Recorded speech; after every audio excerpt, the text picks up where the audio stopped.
Auckland turned out it's always going to be the battleground for where this election is. One of the things that, oh gosh, it's snowing.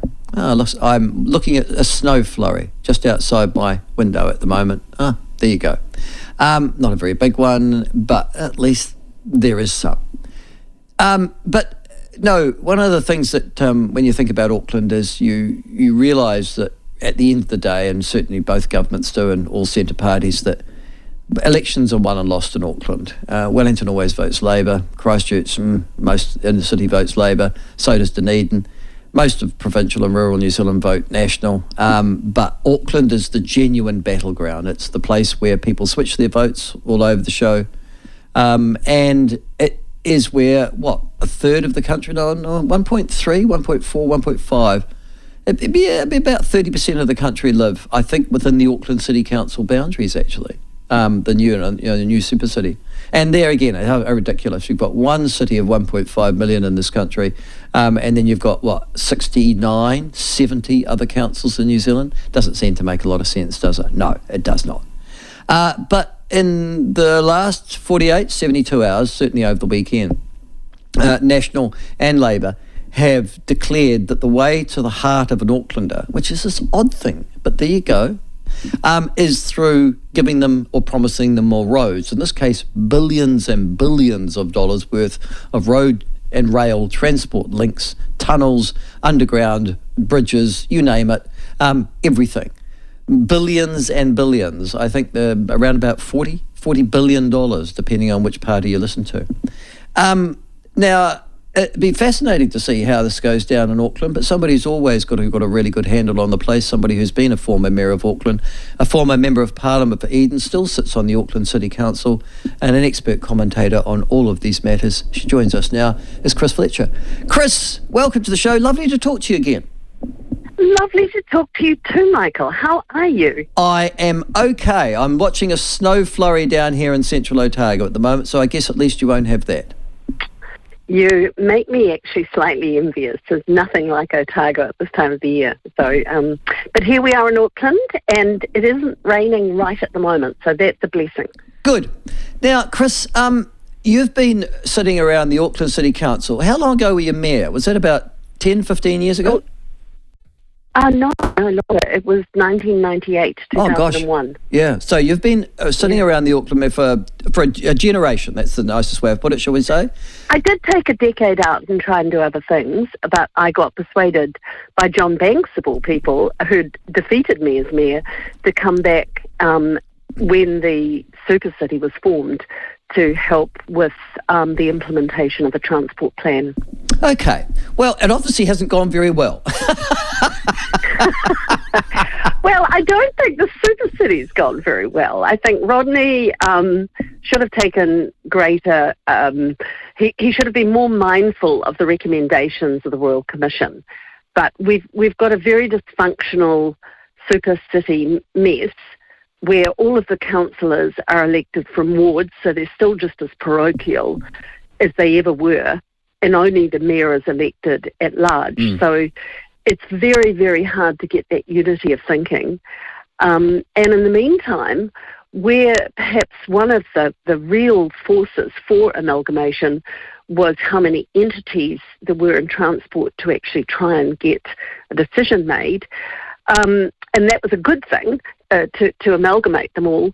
But now the government is just increasingly creating more entities. So if you look at the CRL Limited, if you look at Light Rail Limited, if you look at whether it's different arms to do with Kiwi Rail, whether it's different arms to do with any of these big projects that are taking place, now we've got just as many diverse strands. So yeah, there's a few problems. Yep.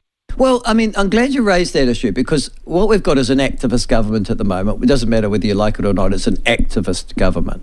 And it really doesn't trust local government on much, actually. It doesn't matter whether it's the environment and clean water or transport in Auckland. So who's going to be in charge of public transport needs or meeting those needs in Auckland? The Auckland Council or the government of the day? Well, right at the moment, it's a bugger's muddle. I don't know whether you're aware, but on the light rail project, when when the government, if you go back to the national policy statement and what we call Plan Change 78, let me track it back even further. When Auckland Council was formed, we were required to bring all the plans together and create a unitary plan. Mm-hmm. And that was quite difficult because they had the legacy plans of all the former cities. And Nick Smith was the minister at that stage, and he insisted that work be done very quickly, but it wasn't done taking into account the funding issues. And so we got this unitary plan finally in 2015 that had provision for 30 years supply. But we didn't have the funding to match the infrastructure to accompany it. And that's been underlying a lot of the problems that Auckland has had since it was formed. Now, given that there was 30 years supply, 900,000 sites with the unitary plan, you would think that that would be enough. You know, Auckland is growing. The big problem to do with housing availability has, and it continues to be, affordability. But they didn't tackle that. Instead of that, they came up with a national policy statement overriding Plan Change 78, which was to override the unitary plan. Now, what that meant is that as of right, without resource consent, basically you could build 3 stories next door to anybody. Yeah. And that happened. They deliberately took out the corridor of the light rail at that time, and there's been pushback by Aucklanders, particularly after the floods, and so they have agreed to suspend implementing Plan Change 78 for a year. But then last month, I don't know whether you heard this, but Megan Woods gave a ministerial directive to Kāinga Ora to basically take over the whole light rail corridor, and nobody knows what the corridor is going to be, but basically removing all the planning functions from Auckland and handing them over to Kāinga Ora. Well, that created quite a little drama I can with imagine. the Auckland Council, and we wrote back to the minister and said, well, this is a breach of any form of partnership. And she's written back and said, no, we're going to go ahead with it. Now, nobody knows what's going to happen with light rail. Nobody knows what's going to happen with a lot of things. Now we don't even know that Auckland can continue to make planning provisions. Chris, just to clarify that, Kāinga Ora looks after social housing, doesn't it, for poor people who can't afford a house at the bottom end. What have they got to? Why would they want a corridor of land that is meant to be where the light rail tracks are going to go? Well, one would really ask that question, would it not?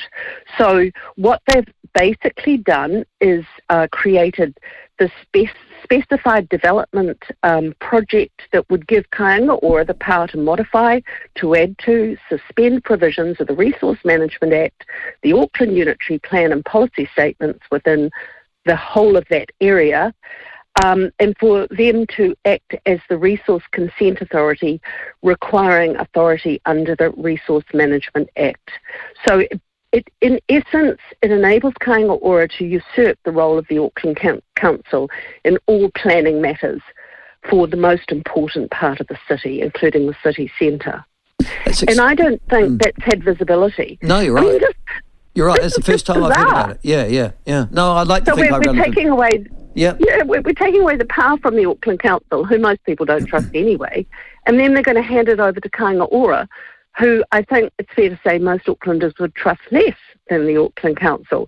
And this is all happening in the build-up to an election. And I'm thinking I've gone slightly mad because on the one hand you've got Chris Hipkins suddenly announcing all these major projects, into the Netherlands. And then on the other hand, you've got Megan Woods saying, no, Auckland, we're going to have Kāinga Ora take over all your powers. Okay, that's extraordinary of its own event. Now, despite whatever the problems Auckland might or might not have, it is still a burgeoning and growing city. People still want to live there, whether they come from New Zealand or they arrive in New Zealand from other international parts. And the number of cars, trucks, buses, road, or whatever on your roads do not go away.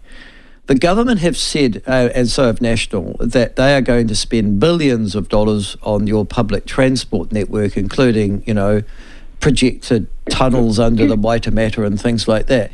Can I ask, Chris, as a former Member of Parliament, a former mayor, somebody still very much with your finger on the pulse of the Auckland politique, do any of these promises likely to make any difference to your average Aucklander? I want to laugh. I'm very sorry that it's taken an election for people to wake up to Auckland. We're already spending billions of dollars. The Central Rail Loop is the biggest project underway that New Zealand has ever undertaken. And maybe call me old-fashioned, but I would say the smartest thing to do would be to ensure that the Central Rail Loop is completed, which isn't just about the central city. It's about the connectivity out to the south. It's about the connectivity out to the west and the east. And if we can get that complete without bankrupting the city, if we can then do all of the other things that we need to optimise that investment, such as grade separations on all the many, the rail corridors and roads conflicting, that would be probably the best thing that any political party could offer. And then it might be to say, why don't we also fix the footpaths and the potholes and all the other practical things besides? But people like to have their sexy projects, and maybe it makes them all feel better if they've got a whole lot of projects that they can talk about into the future. But it's Peter Pan, Never Never Land stuff. It's crazy. Do you need another bridge or a tunnel across from Auckland to the North Shore? Eventually we will, and certainly if there are to be more rail connections going north, yes, there will need to be, and that needs to be very carefully planned, but you need to be making the decisions over what that form of public transport might look like. Key to all of this is the debate that's taking place around the port. The mayor is public, he's on public record as wanting to shift the Auckland port, but in reality, it's not going to move in the short term.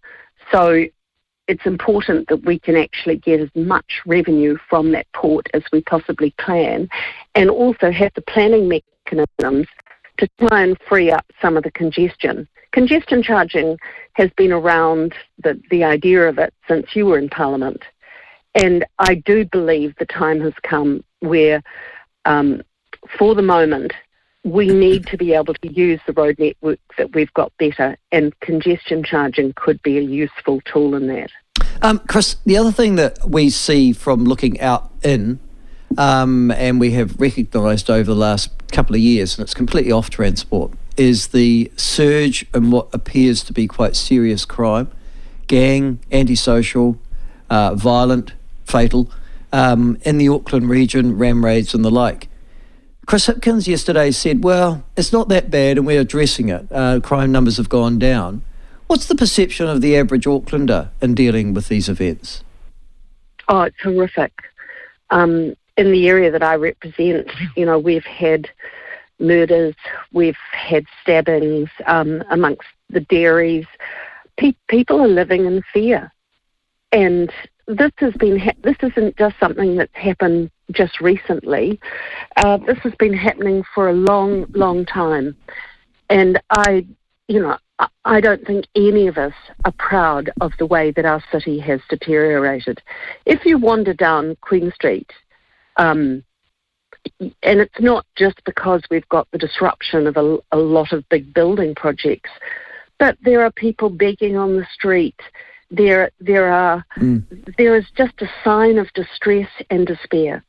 And Michael, I think that it's going to require both central and local government to come together. When I was mayor, we had the then police commissioner insist we had a downtown police station in Fort Street.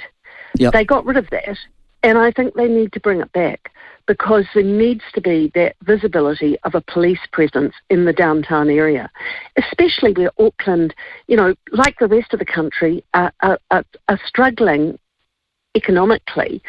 if we're ever to have tourism come back in the way that we've enjoyed it in the past, we are going to have to demonstrate that our downtown area is safe. And frankly, at the moment, it is not. And I agree with you. I mean, that's my assessment too. And you live there, so you'd know much better than I. Chris, that would suggest that you've got a policing problem as much as you've got a policy problem, wouldn't it?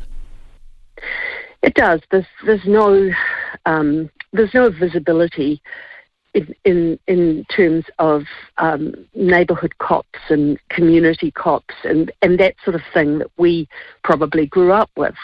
The response is great from the community. I don't know what it's like in your area, but we've got so many volunteers now that are putting up their hands to be part of community patrols in the area, all done voluntarily in coordination with the police. But if you talk to the police privately, they will tell you that there just aren't enough of them. You know, they're just spread too thin. We are definitely going to need more police. Okay. Chris, it's on that slightly depressing note, it's still very, I'm glad that there are optimistic and realistic people like you, though, sitting around the Auckland Council. Wayne Brown's come in. He's obviously caused a bit of a stir. Are you getting there? Is there some sort of unity around your council table? I honestly, Auckland needed a disruptor. Phil Goff was just filling in a moment in his career before he became High Commissioner in London. And we couldn't afford to have that kind of leadership. It just took us nowhere. So in many ways, I applaud Wayne's rather disruptive thinking. He's going to learn quite quickly that some things that he wants to do just aren't going to be possible, such as moving the port in the short term. But I think he's got a different style. He's got a different manner. He's what can I say? He's an older, grumpy man at times. He is. And there's nothing wrong with being an older, grumpy man. Well, I was just going to say, and you knew he was an old, grumpy man when you elected him. I mean, that's the really interesting thing. Auckland made that choice. That's what we want, an old, grumpy man. Yeah, so things are beginning to settle down. That budget that we had signed off a couple of months ago was a real test for him in trying to create some unity around the table. I think it is, I mean, it's mind-boggling to me that this time last year, before the election, Phil, at the time, and the chair of the Finance Committee was saying, we have absolutely no financial problems and completely sustainable situation. And then immediately after the election, suddenly we had this enormous hole in the budget. So it's been a testing time. CEO has departed. We're currently advertising for a new CEO. And when you think about the scale of the job, and it's the only appointment that elected members ever get to make, and that is a new CEO for the 10,000 odd, staff and contractors and so forth that we touch. So there's a lot of moving parts right now. We've also got a lot of opportunities as well in terms of the way that our CCOs, council-controlled organisations, might work. Panuku, looking at those opportunities that we will have in and around the central city rail loop stations that will be opening, and those sorts of ways in which we can have partnerships with the private sector. I don't want to see them wasting any more time trying to dream up pretty pictures for the downtown area and, talking about stadia and talking about swimming pools at the bottom of the port. I just want to see Aucklanders getting on, finishing the projects that we've started, and actually trying to keep Auckland reasonably affordable, because it's a beautiful place to live. But Michael, you've been to my home. I've lived there for 42 years. My rates have gone up this year to nearly $21,000. Wow! So that every quarter, and it's a lovely old villa. But how can people afford to keep paying that sort of rates. And you've got a few that are saying, oh, well, it just, if you can't afford to stay there, we'll move out. I don't think communities are built that way. I think communities evolve over time, and we need people, we need volunteers. Auckland is the shop front for New Zealand. We've got to get it right. Yep. We need to invest in it, but we've got to do it in a way that's sustainable and a way that takes people along with them, and a place that can be as much for the incredible diversity of the population of Auckland, particularly the Pacifica, population, because they define us. We are the largest Pacifica city in the whole world, but a city that can be supportive of elderly people as much as young people. And so these issues around community safety, all of these have to be addressed. And so I'm excited for Auckland's future, but it's going to require a lot more than just, as I say, pretty pictures and election time promises of, And tunnels under the Wainabeta. Yeah, crazy stuff. Hey, Chris, thank you so much for joining us. It's an absolute pleasure talking to you again. I hope to catch up with you again soon. You look after yourself. Have a very good week. You too, Michael. Okay. Good to talk to you too. You too. Bye. Okay, bye-bye. Okay, that's Chris Fletcher. We know each other because we served in a caucus, same caucus for 6 years, Chris and I. We were sort of the outsiders, you can imagine, in a caucus that was led by Jim Bolger. Chris had a social conscience, which was not particularly appreciated at the time. She became Mayor of Auckland after that. As she said, she was the MP for Eden, I think, for 9 years. She became the Mayor of Auckland. She only served one term. I think John Banks defeated her, and then he in turn got defeated by Hubbard. And then he had, there was a whole series of 3-year mayors, if you remember. It went, I think, Christopher Fletcher, John Banks, Hubbard, John Banks again, Len Brown had problems, remember the whole affair thing he broke. And then who we moved to after that? We moved to Phil Goff, did we? Who, as Chris Fletcher absolutely and appositely noted, was really just something he was going to do before he wanted to be High Commissioner to London. He took off after 3 years as well, and now we've got Wayne Brown. So it's been, if you like, there's been a lack of continuity in that chair for a long, long time. That might be part of the problem, but the other part of the problem is, well, you've only got to live there to appreciate that. Lovely to have a chat with her anyhow. I'd be interested to see your thoughts on that one, and particularly her views. You would have heard them scathing on the transport plans of both National and Labour, and of the multi-billions that have been promised, worried and confirming serious law and order problems and personal security problems in Auckland itself, and also that rates, good God, $21,000 for rates, dear Lord, how could you live there?